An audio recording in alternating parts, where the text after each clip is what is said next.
ಲೊಕೇಶನ್ಗೆ ಹೋದ ನಂತರ ನಾನು ನೋಡ್ತಾ ಇದ್ದೀನಿ ಬ್ಯಾಗ್ ಓಪನ್ ಮಾಡ್ಕೊಂಡು ನನ್ನ ಬಟ್ಟೆನೇ ಇಲ್ಲ, ಏನು ಆ ದಿನ ಹಾಕಬೇಕು ಆ ಇವೆಂಟಿಗೆ. ಆ್ಯಂಡ್ ಇವೆಂಟ್ ಸ್ಟಾರ್ಟ್ ಆಗೋಕ್ಕೆ ಒಂದು I think half an hour ಏನೋ ಇತ್ತು. ಆ ದಿನ ನಾನು ಲೇಟಾಗಿ ರೀಚ್ ಆದೆ for whatever reasons. And ಏನು ಮಾಡೋದು ಗೊತ್ತಾಗ್ತಿಲ್ಲ ನನಗೆ. ನಾನು ಹೇಳಿದೆ ಸರ್ ಹೀಗೀಗ ಆಗಿದೆ ಅಂತ. I don't know what to do, you have to figure out ಅಂತ ಹೇಳಿದರು. ಓಕೆ ಅಂದೆ. ಅಲ್ಲಿ ಡಾನ್ಸರ್ ಕೇಳಿಸ್ಕೊಂಡ್ಳು ಒಬ್ಳು ಹುಡುಗಿ. She is now in London. I am very grateful to her. Forgotten her name ದೋ.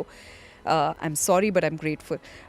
ಆ ಹುಡುಗಿ ಅವಳು ಬಟ್ಟೆ ಕೊಟ್ಟಳು ನನಗೆ. She had some gown or she had something. I wore that. So ಅದು ಬಟ್ಟೆ ಹಾಕಿ ನಾನು ಹೋಸ್ಟ್ ಮಾಡಿದೆ.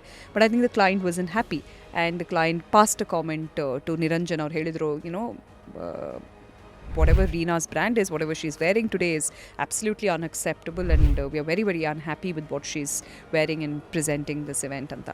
So, and possibly by then they all know what the situation was like. I wasn't paid for that event, sadly, right? But or I was paid 50%, something like that. But that day I learned a lesson. ಅದನ್ನು ಕೂಡ ಆಗಬಾರ್ದಿತ್ತು. ಅದು ನಡೆದಿದ್ದು ಘಟನೆ. ಆ ದಿನದಿಂದ ನಾನು ಯಾವುದೇ ಒಂದು ಕಾರ್ಯಕ್ರಮಕ್ಕೆ ಹೋಗ್ತೀನಿ ಅಂದರೆ ಮೈ ಹೇರ್, ಮೈ ಮೇಕಪ್, ನನ್ನ ಬಟ್ಟೆ ಧರಿಸಿ ಹೋಗ್ತೀನಿ. ನಾನು ಯಾವತ್ತೂ ಕ್ಯಾರಿ ಮಾಡಿ ಹೋಗಲ್ಲ. ಅದು ಬೆಂಗಳೂರಲ್ಲಿ ಇವೆಂಟ್ ಆಗಿದ್ದರೆ ನಾನು ಬಟ್ಟೆ ಹಾಕಿ ನನ್ನ ಕಂಪ್ಲೀಟ್ ಲುಕ್ನ ಫಿನಿಶ್ ಮಾಡ್ಕೊಂಡು ಆ ಇವೆಂಟಿಗೆ ಹೋಗ್ತೀನಿ. So I think that's a lesson I learned. It's not about carrying a wrong or the right bag, but it's being prepared for the moment, and I failed that day. So that failure taught me something. So full ವಿಡಿಯೋನ ನೋಡಿ on rapid ರಾಶ್ಮೀಸ್ YouTube channel.